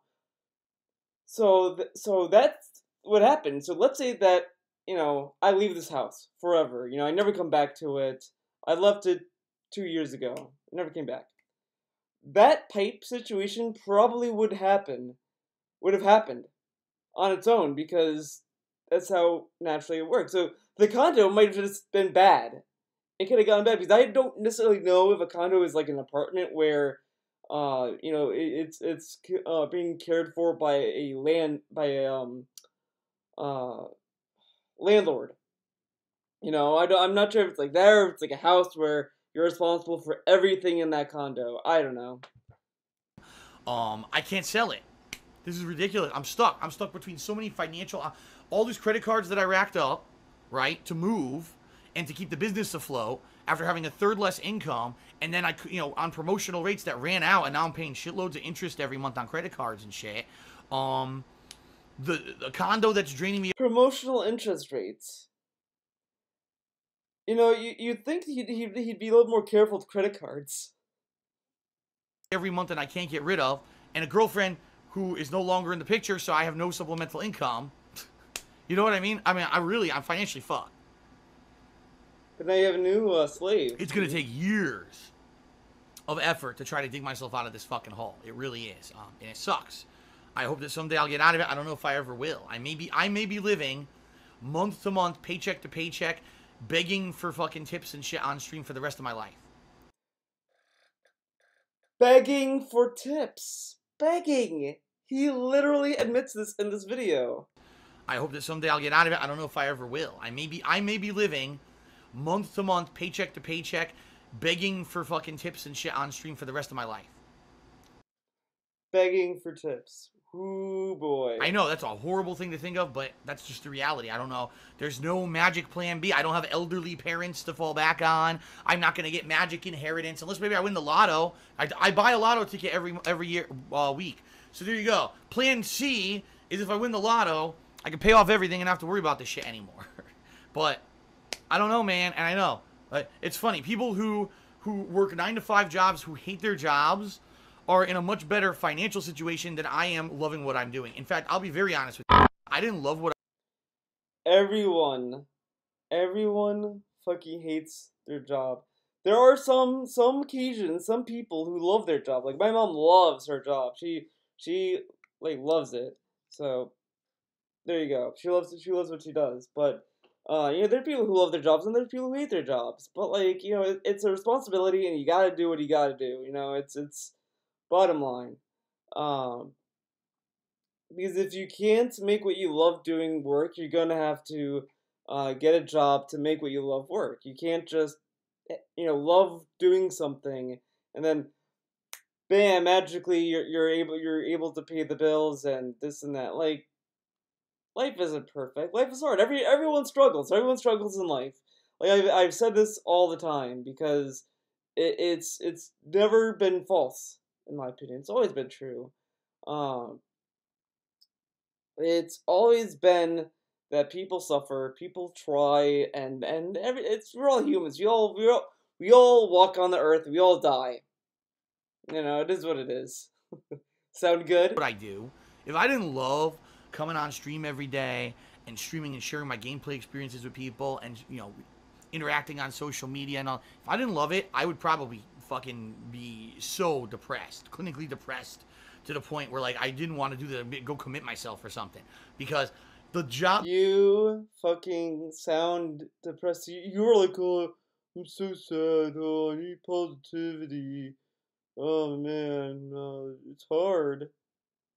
Gets a girlfriend. Oh, cat. Ooh. The fact that I love what I do, I have positivity coming in every day and all that, it means so much to me. It keeps me going. You know what I mean? All the shit that I've been through, the fact that I'm horribly in a bad financial situation, it all makes it worth it when I get to wake up and play games and have fun and share those experiences with people on a daily basis. And then people come back to me and say, Phil, you make us happy with what you do. And it's like, it goes hand in hand. It's such an awesome, cool thing, a reciprocal thing. So yeah, I mean, you give your viewers fucking ultimatums all the time. Like, well, I might not be here, so either if I can't pay my bills, I might not be here. If you don't pay my taxes, I may not be here. Like yeah, it sounds like he really loves his job and he loves his viewers. He loves them so much he tells them that either give me money or I might not be here. And to not take him for granted, my favorite classic DSP meme. The God's honest truth, Tom. I know that's a lot of stuff that's real straightforward and honest, and you were like, whoa, holy shit. Maybe you didn't think I was going to go into that much detail, but there's your honest answer, all right? Your next question, he said, would you be interested in handing out more perks on Patreon? For example, doing a monthly multiplayer session with patrons who pledge a certain amount of money? Thanks for answering these questions. I mean, that's always kind of been one of the things that people have said, why don't you do a monthly multiplayer session? And honestly, I mean, the real God's honest reason here is, number one, because there just aren't a lot of great multiplayer games that are worth going back to. I mean, I'll just think about it. Overwatch, okay. Maybe a fighting game, but like imagine. Well, I could go back to Overwatch. Okay. So wait, so why can't you go back to that? You didn't really explain why he doesn't want to go back to Overwatch. He said he could go back to Overwatch, didn't say why he doesn't want to. If like Street Fighter V was one of them, there just aren't a lot of great multiplayer games that are worth going back to. I mean, I'll just think about it. Overwatch, okay. Maybe a fighting game, but like imagine if like Street Fighter V was one, and then I hate the game, I don't want to ever play it again, and I'm. But you're playing it with your fans, and also you have other fighting games. I'm pressured I have to play it with patrons and shit. I'd hate that. Then play a fighting game you love. You love fucking Injustice 2. You loved Tekken 7. Oh, no, you can't do those because the online sucks. That's right. Right now, what multiplayer games am I playing? Ultra Street Fighter 2. Okay, but that game's garbage online. Destiny 2, I guess. I am planning on doing like a patrons-only multiplayer event coming up in the next few months. RIP. But I have to wait for games like Call of Duty World War II and Star Force Battlefront, Ooh, Star Force, I said, wow, Star Wars Battlefront 2. Those games have to be released so that I can actually set up that event, because there need to be good enough multiplayer games to make the event. That's the thing. You the never other did thing is, that goal though. and a lot of people don't realize this. It's very time consuming every month when people pledge to get everyone upgraded, to get everyone on the forums, to figure out where they're supposed to be posting their information and stuff. But this is going on during downtime, where it's like there's no whatever. To organize that stuff, just to do the monthly event that I do for patrons, takes weeks of work to get everyone upgraded. Then you have to go to this thread and post up your availability and what games you're interested in, and then I have to sort that out, and then I have to fucking put it all together and try to make a schedule, and then people say, oh, I can play this day but not this day. It takes a ton of work. Now imagine I have to do that every month. I have to organize that. Like, it's crazy of the amount of work, so I don't even know if I'd be able to do it every month. This would all be fine if I were more than one person. If there were a team of people here and this was DSP Gaming, and you had Phil, and you had Dave, and you had Josh, and we had people who could work separately on this shit, and and I wasn't one man, then I would say, yeah, a multiplayer session on Patreon surely makes perfect sense. But that's the problem. I'm one guy. I'm already streaming anywhere from minimum of 4 to upwards of 6 to 7 hours a day, plus I'm uploading videos to YouTube, plus I'm doing all the social media and all the work on the back end. So I'm working about 10 to 12 hours a day, straight, with maybe a break between, which isn't really a break for me to rush and make dinner and then come right back. There's no time in the day for me to do this kind of stuff. Even when I do it, for the times that I do it, it's a time crunch. And that's what sucks. A lot of people want me to do these patron perks. I'm like, okay, but how do I do it by myself? If I could multiply my fucking self, then sure. If I were multiple man, I could do tons of fun events, and I would love to do them. The problem is I'm not. I'm one guy, and if I'm going to keep doing the streams everyone wants, then I can't do the patron stuff, right? All right. So I hope that answers your question. Sadly, most of the answers were negative. I certainly didn't want to spin them that way, but I mean, when you're asking about Rich from Review Tech, when you're asking me about a plan B that doesn't exist because my financial situation sucks, then you're asking me about why I can't do more patron stuff, and honestly, I'm being real with you. I hope that at least you appreciate the fact that I'm being honest with you. And I hope that you enjoyed the video, regardless that it wasn't a positive video. I certainly hope that you still enjoyed it. All right. Once again, thank you so much for the ongoing support. It means a lot, especially in August. I really needed that money to pay my bills, and it did. If you could believe it. But he said he was that he didn't have to worry about paying the bills in 2017. Everything was fine. Oh, wait. With all the money I got from everything, it didn't overdraw my bank account. I couldn't believe it. I was this close, and I barely made it. Now I got to get through one more month. I got to get to fucking October. If I could get to mid-October when I get paid from Curse and I get paid from account, I couldn't believe it. I was this close, and I barely made it. Now I got to get through one more month. I got to get to fucking October. If I could get to mid-October when I get paid from Curse and I get paid from Twitch, duh. I had such a good month in August. I know I'm going to be fine, but I have to get there. And I'm looking at, right now, I just sat down tonight, right before I filmed your Q&A video, and I'm paying my bills, and I'm like, oh, fuck. I'm like, man, I just got paid from July. July was the slow month, the shitty month on YouTube, where I made almost nothing. And I'm looking like, oh, God, is this going to clear? Now, I don't even know if this is going to clear for next month. And this is the worst fucking feeling in the world to have that, because I just want to play games and have fun. And the bottom line is, when I was in Connecticut, I was succeeding at doing it. It seems like as soon as I fucking moved out here, people got to stick up their ass about me and did everything they possibly could to fucking hurt me. And because you changed your commentary for some reason, Phil. I don't know what it is. But the second you moved to your fucking Washington place, like, your commentary changed. It was weird, because, like, one day, it's like, when he was in Kentucky, he's like, alright, fuck this, fuck you all, you think you're hot shit, whatever. That would be his commentary. Then, moved to Washington. Woo! Woo! Woo! Like zip zap clown mode. Like, why? Why did your commentary change when you moved to Washington? I never understood that. And that's been kind of the downfall since then. And I don't know, man. I just want to keep doing what I love. And people want to see me keep doing what I love. And people like you come out to support me, and I appreciate it. And I hope I can keep it going. I really do. All right. Thank you for your support. Thank you for your help. I hope you enjoyed your Q&A video. I'll see you later, all right? Peace out. I'll say something. And I hope I can keep it going. I really do. All right. Thank you for your support. Thank you for your help. I hope you enjoyed your Q&A. Because I thought maybe say question 1. I was looking at that and I thought it said like patron 1 or something. I was like, wow, numbers of patrons. But I guess our boy Bill here re-uploaded this because um when this video first leaked, it did drop the first name. I'm not gonna say the first name because if Bill went out of his way to censor it, I will respect the bill and not do that. Those who know. Let's see, how long is this video? You know what, you guys behaved. You guys, looked happy. You guys didn't upset the bun, so we will go to another bonus video. We'll watch DSP Tries It Private Q&A number 2. This is having to do with FGC. Now, I do have another one, but we'll see if you have time for that after this. Alright, well, and welcome to your video, your private video. And first of all, it's not the first one you've qualified for. I know that you've been an ongoing patron for quite some time, so I want to say thank you very much for that before I even get started.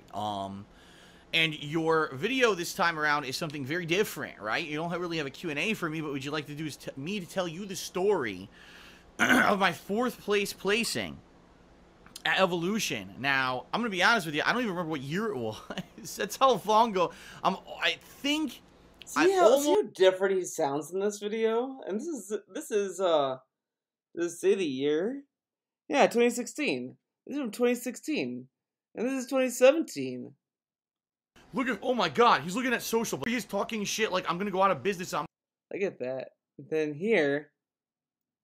almost positive it was 2005. He sounds so happy. I know, that's how bad, it's been so long ago, and that's how out of the community I am, that I don't really even give a shit about it anymore, quite honestly. But it was one hell of a time in my life where I was personally outside of competitive Street Fighter, was in this time of weird transitioning, alright?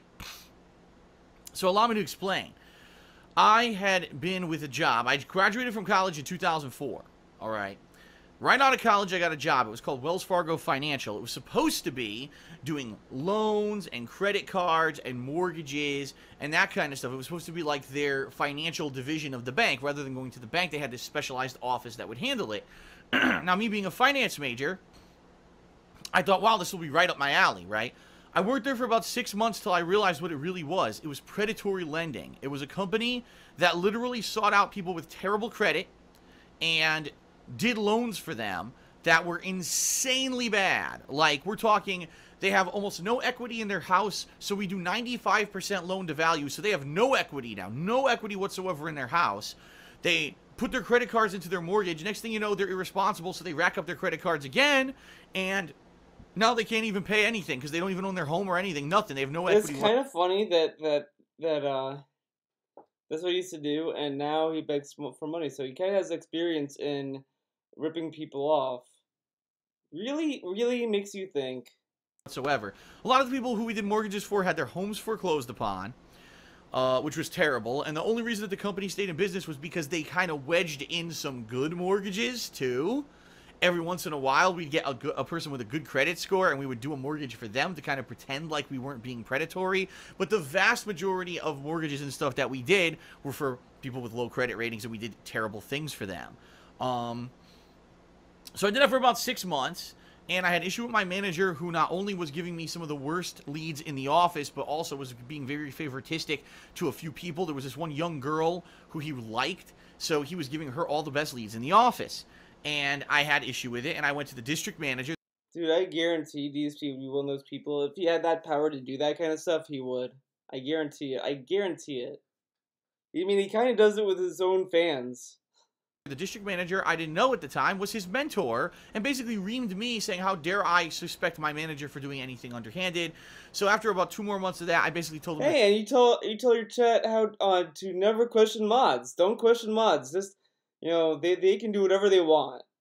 He literally said, basically said that in a P-stream because of Miss Wagons got upset that people were calling her by her name, and he's like, hey, that's not cool. You know what, don't make fun of mods. Don't question the mods. The mods can do whatever they fucking want, so be careful. And it's like, okay. to go fuck themselves, and I was going to quit the job. The problem was I had moved out of my parents' place and was living in an apartment with 2 other people who also worked at Wells Fargo Financial, and I wasn't going to have any significant income. Now, I was at a point in my life where I didn't know what I wanted to do because I was so disillusioned with what had happened at this job, right? That I didn't know if I wanted to go into another financial field, if I wanted to do something completely different. So I started going on all these job interviews, and I had job interviews with my old job that I used to work at, Circuit City, and I had a job interview with Best Buy, who was starting up this new business team, and I had a job interview with like 2 or 3 other kind of mortgage-style companies, and basically did all this stuff. It was all up in the air. There was no certainty whatsoever what was going to happen to me. And Evo was coming up. This was the summer when I had actually gotten out of the job in late June. And I believe Evo was in July of this year. And before I had gotten out of this Wells Fargo Financial job, had already bought tickets to go to Evo. I already had bought all the tickets. Like, everything was arranged already. The hotel was reserved. The tickets were purchased. But I didn't have any money to spend on this trip because I didn't have a job now. I was out of the job for like a month. So I was like, I don't know what I'm going to do. I could cancel the trip, but I'm not going to get any of my money back for the hotel or the tickets. If the tickets, the most I could get a credit, but being that I don't know if I'm even going to have a job, what do I do, right? So, on a whim, and this is the worst possible thing anyone can do, and I'll tell you right now, don't do it ever. I went with my credit card, my big-ass credit card, but back then they gave credit cards to everyone. It's not like today where they're very selective with who gets credit. Back then, anyone got a giant credit card. And I went to the bank, and I did a cash advance on my credit card for like $3,000. Ooh, was that bad, because I was paying like 27% interest rate on it for like the next year. But I digress. I took out like a ton of money so that I knew I could pay for the hotel, I could pay for, you know, the entrance to the tournament, I could pay for the food all week, because in Vegas, food is not cheap. I could pay for anything that I needed when I was out there, all right? And I flew out there to Evo. Now, here's the thing.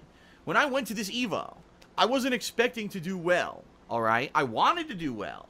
But the 2 games that I had been playing primarily and doing well in were Marvel vs. Capcom 2. This is a game that I had played at a pro level since the game had ever released in the late 90s. It was like, I think, 1999, 2000 when it came out. And I've been playing it for 4 or 5 years. I've been traveling the country. I'd been to tournaments like Texas Showdown and Final Round playing this game. Now, I never was top level. I'll admit that. I was never a tournament winner in a major. But on the East Coast, I was probably considered maybe top 20 players when it came down to it. There were like 2 or 3 really good players in Connecticut. There was like 5 really good players in New York. There were maybe like 5 good players in Florida and a bunch throughout the kind of that range. And we were all kind of considered good players. And we could all go, you know, at it and go at different placings at any tournament. At any given day, one of us could beat one of the others. Now, admittedly, I didn't have a great track record. I would usually do really well and then choke at the last minute. And like the big pivotal match, I would lose really badly. And that's what sucked about my career in Marvel vs. Capcom 2. But I digress. That was the game that I was primarily focusing on for that Evo. I really wanted to do well at Evo in Marvel vs. Capcom 2. Now, I had been playing Super Street Fighter 2 Turbo.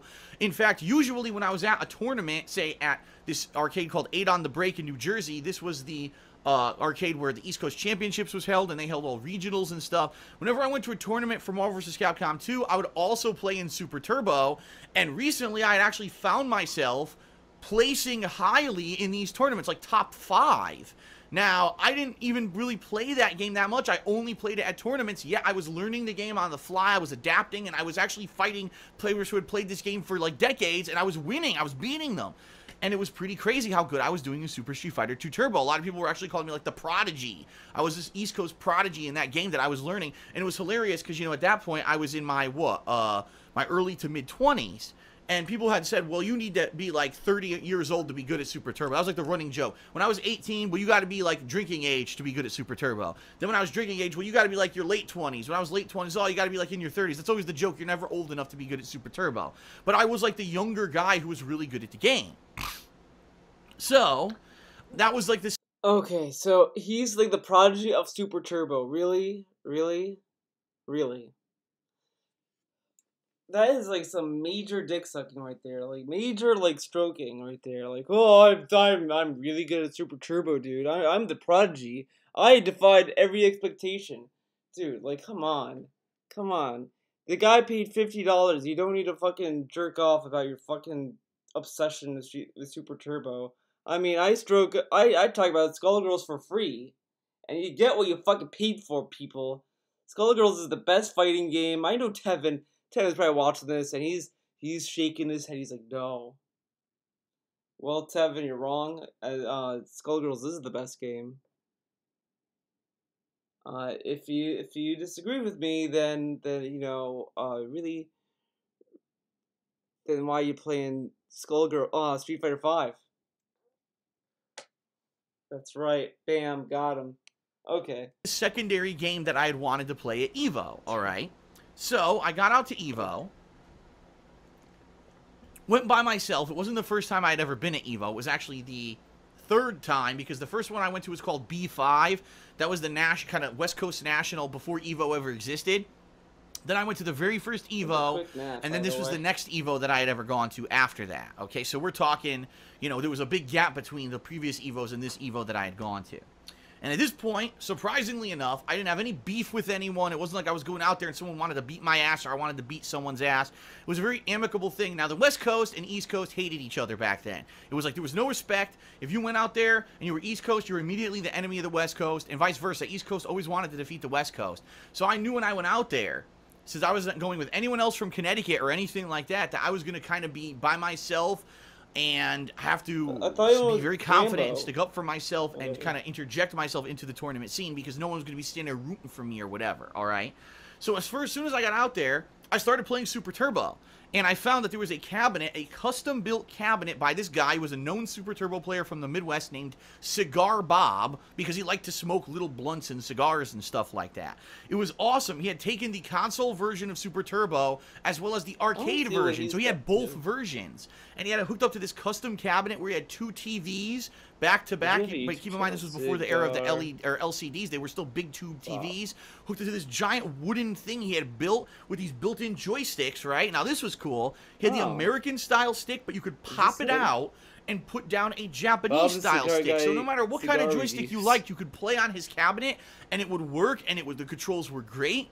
And we were playing Super Turbo the entire tournament, basically. I showed up a few days early and helped them set up and everything. And then next thing you know, I was helping them. You know, I was playing Super Turbo like crazy, casual against everyone. I actually remember I went on a tear that EVO in Super Turbo on Cigar Bob's cabinet before the tournaments had even started.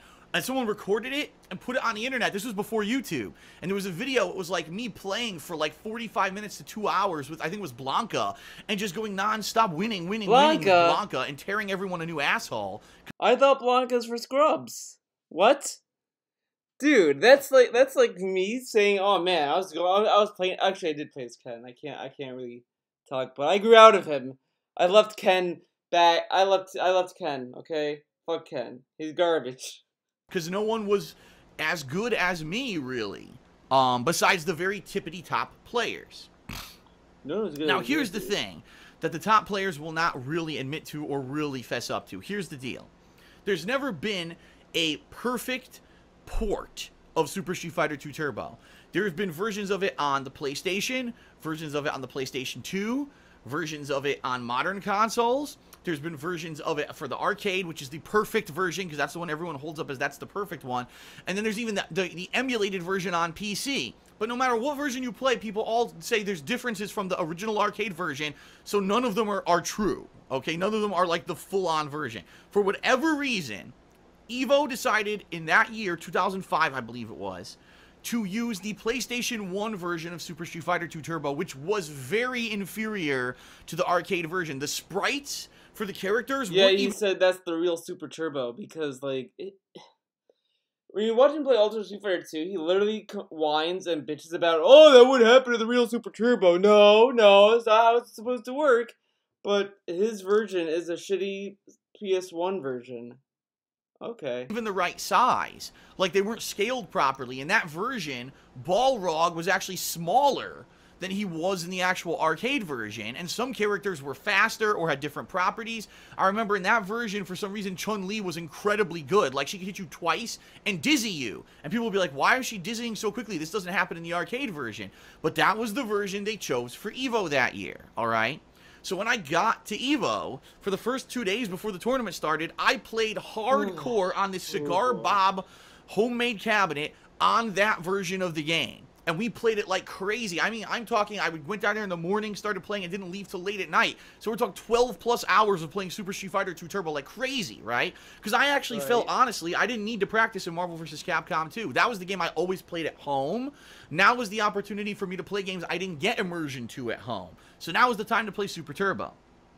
So during that time period, I got very much kind of friendly with a lot of the Super Turbo community that weren't the tip-top West Coast players, but basically everyone else. And there were a few people in particular who I played a lot, who I really enjoyed playing.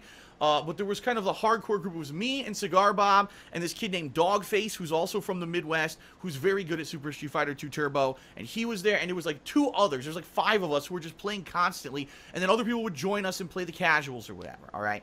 So we basically did this for 2 straight freaking days. Now, the controversy at EVO was that they had chosen this particular console version of the game for the tournament. And a lot of the top players were so angry because they wanted the arcade version. EVO said, no, this year it's an all-console tournament. We're not shipping in any more cabinets or whatever, so you're not getting your arcade perfect version. You either play this version on console or just don't come.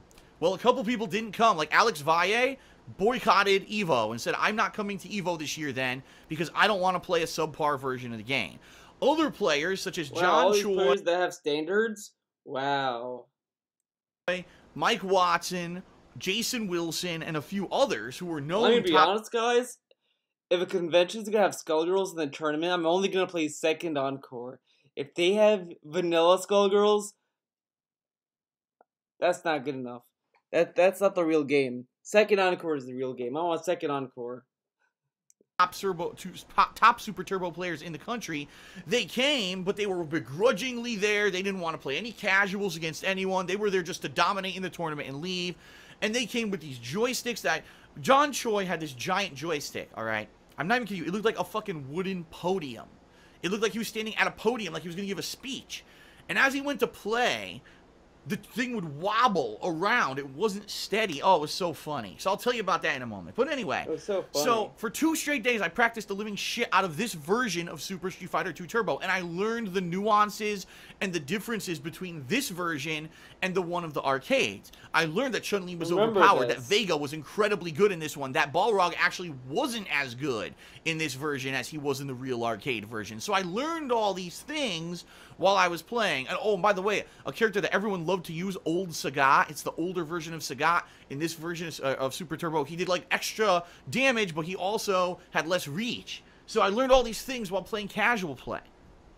So then finally, it came time. Oh, by the way, and every night, I would help Cigar Bob and all those Super Turbo players move the cabinet to Cigar Bob's hotel room, and we would all play it in his hotel room at night. So I got even extra practice until I got super tired and I went to sleep. I didn't even drink or anything this tournament. Like, for me, it was just, I'm super serious. You know, I'm in Vegas. I never left the hotel. I stayed at the fucking hotel and just played Super Turbo the entire time. And then finally, the day of the tournament. Look at this. He sounds like he had a blast doing this tournament. Now, when you bring up the FGC and EVO and tournaments, it's like, oh, it's awful. You go there, you sit down. I don't want to be there. He has become such a recluse. It's sad. It's sad that he has kind of became a hermit. How he got the cat makes no sense to me. But I guess the cat really likes sad people. It was there. First, we had the qualifying rounds.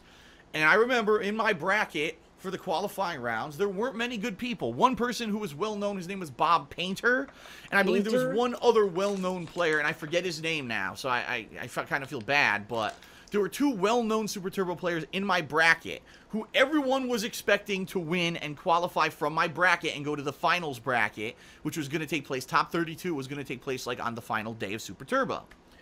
Well, I played through the bracket and I dominated against everyone, okay? And then I came up against the guy who was supposed to be, oh, he's going to place out of this bracket, Bob Painter, and I beat his ass. It wasn't even like, wow, it was a close match. I dominated. I played with DJ, and his character, the only character he ever played in Super Turbo was E Honda. DJ beats E Honda like 95% of the time, and I knew the match perfectly. He didn't know who I was, so he played me not knowing what was going on, and I almost double perfected the guy. Like he was shell shocked when the match was over because he didn't know what the fuck had just happened. Someone who'd never heard of it destroyed him. Okay, so I ended up going right to the finals bracket. I was like #1 in my bracket. Now, while I was out there, I started hanging out with other people from the East Coast who I had met up with. And I believe one of his name was Isaac Graham, and he was a Marvel vs. Capcom 2 player. So we had actually been playing some Marvel 2 against each other, and I had played Marvel 2 with them. There was a team tournament at EVO, and I actually had joined their team, and we did pretty good. We had won a couple matches into the team tournament, which was kind of fun. So I was actually very friendly with them, and I was hanging out with them, and it was funny because I had made it to the top 32, so we called it the qualifiers. And we had gone we were hanging out with each other, and 3 out of the 4 of us had all qualified to be in a finish of some tournament. Isaac was in Marvel vs. Capcom 2, I was in Super Turbo, and someone else had been in CVS 2, Capcom vs. SNK 2. And we all were joking, we're the qualifiers, we're going to a qualifiers breakfast, you know, we'd go have a breakfast together, like we would be the hoity-toity people of the East Coast who were all qualified for the tournament, you know what I mean? And I remember there was one person in the group who hadn't qualified for anything, and we were like, well, we're going to qualifiers breakfast, so you just got to stay in the hotel room. And the guy's face went, and we were like, we're just kidding, calm down. He was like, oh, you guys got me, I thought you were serious, I thought you were going to be up here and only... If I wonder, maybe they were being serious, and then they decided to say, okay, we're joking because they were afraid that guy was gonna be get sad or something. I don't know. Just the food for thought. Qualifiers go to breakfast with you, and we're like, yeah, like we're really like that. Well, so anyway, well, it kind of shows that if you said that and he thought it was legit.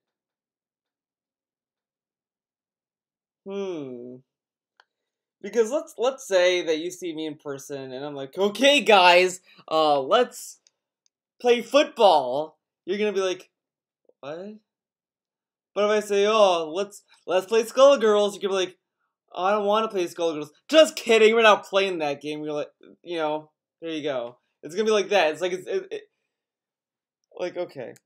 I was hanging out with them, and they actually were like really strongly supporting me because they would be hanging out with me whenever I wasn't playing Super Turbo. I was hanging out with these guys. Wow, he made friends, guys. And so I remember then it became the top bracket, the top 32, and what the goal was to narrow it down to a top 8, and the top 8 would be on finals day. And I basically went through the fucking gauntlet of top Super Turbo players that day, including Jason Wilson, who's the top Midwest player, one of the longest playing players of Street Fighter ever, and who actually helped design Mortal Kombat, okay? Okay. John Choi, who's one of the best overall original OG players in the country, and by the way, he was playing on his giant fucking wobbly-ass joystick, okay? And he couldn't get it to work as he was trying to play on this joystick and do like I would jump at him, and he had old Sagat. He tried to do a tiger uppercut, and it wouldn't come out because his joystick would wobble, and he wouldn't get it. So I actually beat his ass. Okay, I beat his ass. Well, that doesn't seem like you won off of skill. It seems like you just won because of controller issues. But when he's fighting though, and he's losing, oh, here comes the excuses parading out. Oh, lag, controls, dropped inputs. This guy had a wobbly fucking fight stick that he couldn't get his inputs to come out, and he's like, "Well, I beat his ass. I'm the best." I would not brag about that win. Honestly, that's why a lot of people when you do a fighting game and if you get to the point where you're like you put the controller down and let the person beat them, that guy people get pissed off about that because they don't want to brag about that kind of win. Mike Watson, who is known for being like one of the best Balrogs in the country, I completely dominated him with DJ. Like, beat. He literally said that Balrog was bad in that game. So again, he really has no room to talk. He's like, I know Balrog sucks in Super Turbo, the one at EVO. I know that one sucks. He's picking Balrog, okay. And he wins. Man, I wonder why he won. So it sounds like that he just kind of cheesed the win. You cheese wins. Wow. Him badly, and it wasn't close. It was just like win, win, win. And so people are watching this tournament, and they're like, so the people who everyone knows who are good at Super Turbo are all getting eliminated one by one by one.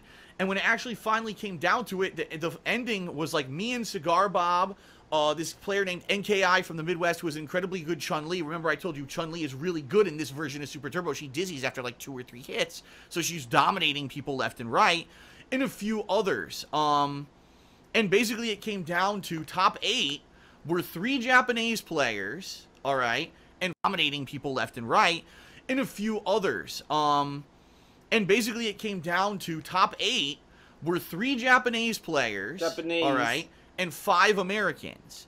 But the way that the brackets were split up was that the Americans actually ended up eliminating themselves or being eliminated by the Japanese before they got to the finals. So, like, John Choi ended up getting eliminated, and someone else ended up getting eliminated. So, top, you know, the battle for the top of this entire tournament, okay, ended up being me against NKI, all right?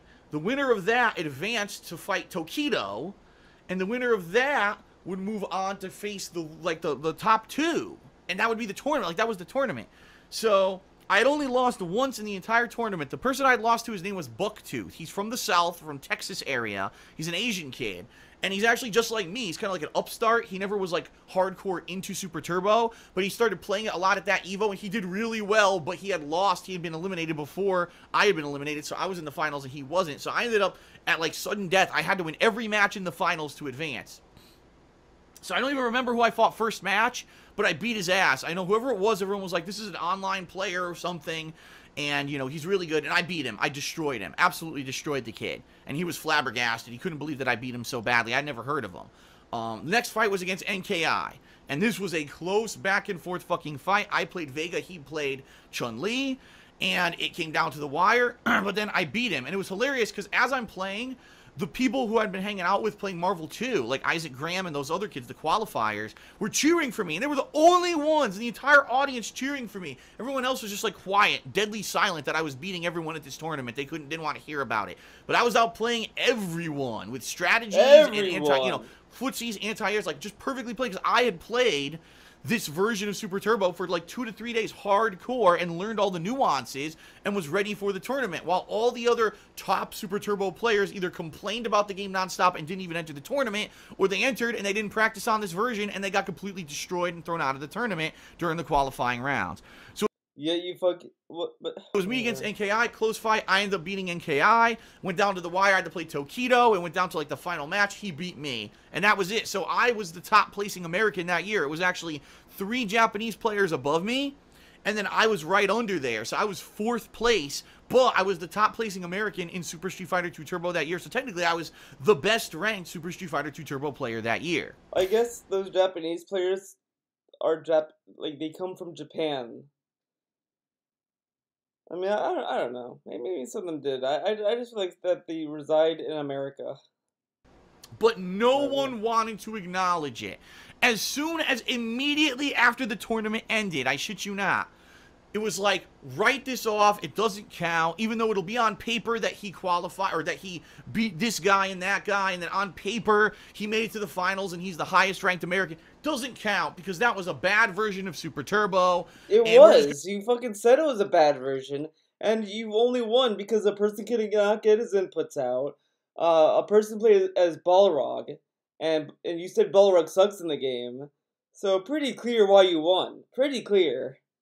Gonna wipe that dirty taste out of our mouth. In fact, it was so bad, Alex Valle, who didn't even participate in the tournament, shows up at Evo at night. Oh, well, since that tournament didn't count, now we'll have the real tournament. And what they did is they converted Cigar Bob's cabinet from the console version of Super Turbo to the arcade version of Super Turbo. And we all played that night in the hotel room, okay? Now, here's the thing. The young players like me, like Cigar Bob, like other people who've been playing this game hardcore, we've been playing on the console version of the game. We've been playing it hardcore for 3 days. We were exhausted. But the OGs, right, the original Super Turbo players wanted us, oh, you guys did so well in the tournament, huh? You got to play us now, because we're going to show you we're the real top-level players in Super Street Fighter 2 Turbo, and you're not, right? What is this? we're the real Super Turbo players. What the fuck was that? But remember when he shat on all these people that didn't want to participate in the tournament because they did not like that version of Super Turbo, and they mostly played on the original arcade version, etc. Now that they're like, okay, well, we have the original arcade version here. Phil, let's play.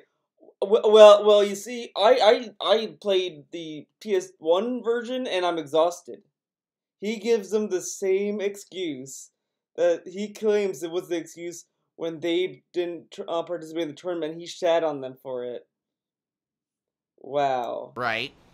I was like, well, how does that make sense? We played for 3 days. We're exhausted. The tournament's over. We want to rest, but now you demand we play you. By the way, we're now playing a different version. We're not playing the console version that was at EVO. We're going to play the arcade version, which is... So now you understand these people who played fucking the arcade version. Why they didn't, they spent all this time playing the arcade version. They didn't want to spend time learning a different version. Now it's on the tables have turned. Oh, I don't want to learn another version of Super Turbo. Come on. Okay. Which is different, right? Different nuances and changes, which we haven't played for 3 days. But this is what they demanded. So we had this tournament, like midnight tournament, and Alex Valle won the tournament, and I think John Choi got second or something like that. It was between them and the finals. It didn't matter. It wasn't for money or anything. It was just a bragging rights tournament. And so it's kind of an unwritten law or word that year, even though I was the highest ranked American player, it didn't matter, didn't count. In the real Super Street Fighter 2 Turbo tournament, it was John Choi and Alex Valle who were at the top, and everyone else. No, it's bullshit. What it is they're so fucking egotistical and cocky, these West Coast Super Turbo players, they can't accept a loss or defeat. And they were so angry that they had to play a different version of the game that year. Like you're angry that they had to play a different version. It's literally, like, he's literally giving us the same shit that he shat on those players for saying about the Super Turbo version they chose for EVO. He's giving us the same excuses.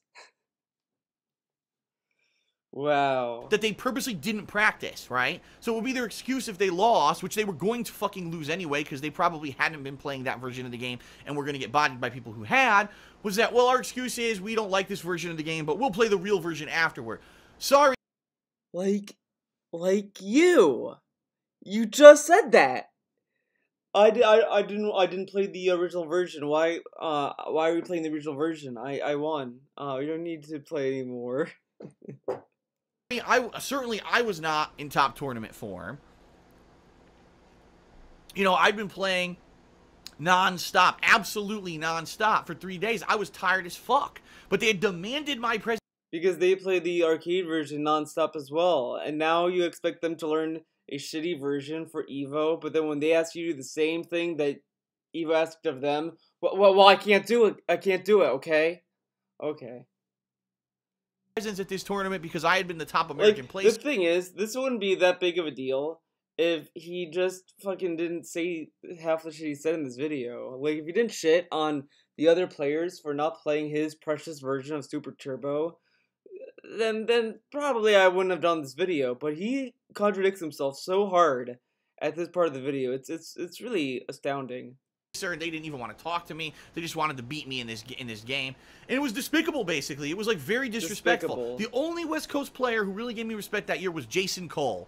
And that's why I still respect him to this day. I don't really talk to any of those guys. But Jason Cole was very respectful. He even said, you know, you played the game that was picked. You practiced like crazy for 3 days. You played your game. You did incredibly well. And I respect you for that, regardless of the fact that everyone else wants to be a disrespectful dick to you. Like, you did awesome, and you deserve some credit and respect for that. And he's one of the very few West Coast players. If you talk to him, he'll tell you I'm a good player. Well, I mean, in terms of EVO, yeah. But, like, if you're good at a shitty version of a game, that doesn't really make you good at the game, because there's different versions of the game. If you mastered all of the versions of Super Turbo, okay, fair enough. I mean, that would be more reasonable to say that you're good at the game. But being good at one version of the game, don't really buy it. Others, he's a flash in the pan. He's lucky. Even though Since here's the thing, since I basically got completely written off in 2005, and I was angry about that. I'm like, I busted my ass at Evo, get 4th place, and you're gonna tell me I'm no good at Super Turbo, because that's what happened. Collectively, everyone was like, you suck.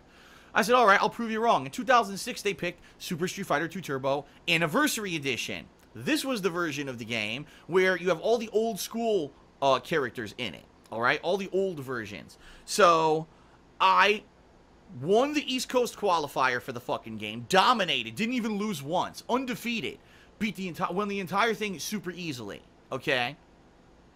And then when I went to Evo, they put me purposely, they put me against Alex Valle and fucking Tokido, the 2 top-ranked players of that game. They were actually the players who had won the most of that game in the entire country. They gave me them as my first 2 fucking matches. I'm not kidding. Like, I didn't play. Probably because they were tired of your fucking ego. Any scrubs or anything. They were Oh yeah, they didn't give you the scrubs. They gave them the scrub. Okay. my first 2 matches because they wanted me out of the tournament as soon as possible so that they could say that I was a fluke the year before. So 2006, I played my heart out. I won my own qualifier on the East Coast. Then I go to the West Coast. I get screwed by terrible brackets and was out of the tournament like super quick. So then in 2007, I said, fuck you, I'm still going to prove myself. Now I'm really going to prove myself because now you wrote me off in 2005, you screwed me in 2006. Now I'm going to prove to you in 2007 that I'm no flash in the pan. If I could do well 3 years in a row, there's no way that you could talk shit about me and tell me that I'm no good, right? So in 2007, I won the East How do you do good in 2006 if you instantly lost? Okay. Coast qualifier. I was a top placer in the Midwest qualifier. I was a top placer in the Southern qualifier. I was a top 5 placer on the West Coast qualifier. I entered every qualifier, and I didn't have to. After I won the East Coast one, I already was in the finals at Evo. But I said, fuck you. I'm going to go to every tournament in every region and prove to you that I can qualify at every tournament I enter. And I did. That year, I did. In their face, up their ass, I proved to all of them that I was good enough to be recognized as a top Super Turbo player. At the finals, the actual finals at Evo, they actually had me play against the guy who I had trained with the entire time at Evo. I'm not even kidding you. His name is Graham Wolf. I had met him at the West Coast qualifier. We had practiced together there. And then at Evo, we played together for like a day, and he was my first round match. And I'm like, they did it again. What they did, they asked around. They said, gee, who's Phil been playing with again so that this person would know his game plan and be able to get him out quick? Oh, Graham Wolf? Phil versus Graham Wolf, first round. They did. I like how they think that, like, but where do you think the student has surpassed the master saying comes from? Sometimes you gotta mix up your fucking tactics, buddy. Did it on purpose. Every time I enter an Evo tournament, they do this. I'm not lying. They purposely fuck me. They've done it for years on end. They fucked me over. At B5, before it was called Evo, they entered me in against the person from Connecticut who I flew in with.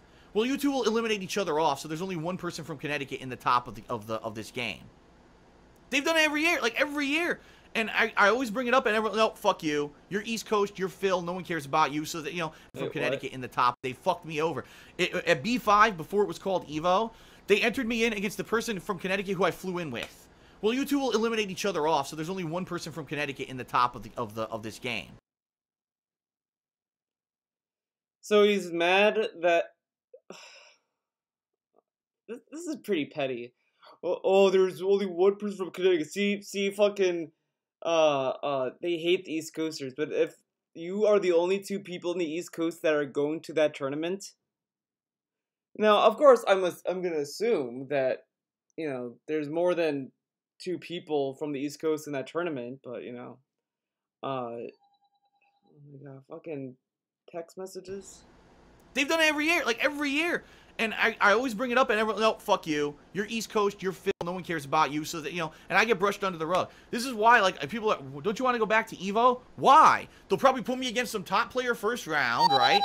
You know, I'll get totally blown out. What's the fucking point? I know it's going to happen. It happens every time I go. So, in 2007, after 3 years of top performance, right? and showing in all tournament results that I was the top Super Turbo player in the country, the undisputable. I was respected all across the East Coast for sure. They knew I was like the top Super Turbo player on the East Coast. And on the West Coast, finally people were starting to wise up. I retired, and I said I had enough. I spent too much time and effort now for 3 fucking years straight on Super Turbo. And that's when I kind of retired from that. I had my back injury, so I had to stop driving to tournaments anyway. And that's when I kind of started working on console games, and eventually, you know, 2008, I did YouTube. Sound good? So that's kind of the history of the Super Turbo story. And a lot of people don't know that. They don't know that behind-the-scenes story, that I was a loner, and I didn't have a lot of support, and I blew them out 3 years in a fucking row, and yet they still, to this day, they'll say that I suck, and I only won at subpar versions of the game, even though those were the versions picked for EVO. I wasn't picking the version of the game for fucking EVO. If EVO had picked the arcade version every year, I would have played in the arcade version every year, but this was their excuse. Well, every year EVO uses a different version of Super Turbo. Phil still does well, so that means he sucks. No, it means that I adapt You only to it. were in the top 4 in 1 year. The other 2 years, you didn't really win. You didn't even... You lost. How did you show yourself? How did you prove yourself? That's like me. It's like, okay, guys, I'm gonna prove myself in Skull Girls. I'm gonna fight the #1 ranked player in the game. Then I lose. Okay, well, I showed myself. I showed you I'm the pro of Skull Girls. Like, how does that show you that I'm a pro at Skull Girls if I lost the fucking match?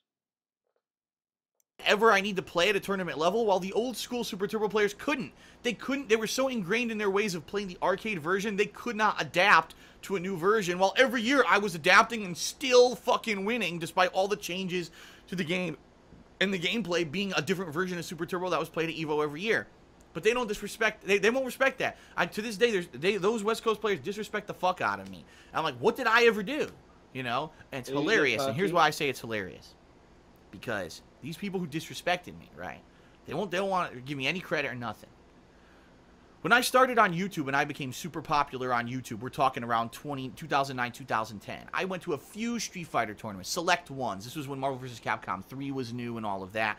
And then after a while, I just got tired of it and I stopped going, right? But when it was new and hot, and I was hot on YouTube, I was big, I had a big following. I was bigger than that's a weird Boss Buddy has, or something. He has like streaks of skin. any Street Fighter player on YouTube at the time. I started going to these tournaments. All of a sudden, the players, they're coming up to me. I remember this one, Alex Valle was on commentary for this tournament. Like, he was one of the main guys on commentary all weekend. Phil, oh, DSP, Phil, come on over. And I was like, yeah, I'm busy. I don't feel like it. Oh, come on over, man. Oh, come do, whenever you want commentary, you come on over, you do commentary with us. Okay, whatever you say, Alex. And I never went over there because the guy's fucking disrespected me a ton of times. Yeah, I'm supposed to be respectful to him. Now all of a sudden, because I'm big on YouTube, right? Now he wants me to come do commentary like I'm some respectable person and people want to hear. That's what they're two-faced. They're completely two-faced people. They really are. Everyone's two-faced. The West Coasters, the top players on the West Coast, a lot of the times have always been like that. They're an inclusive community. They do whatever they can to make themselves win. They cheat.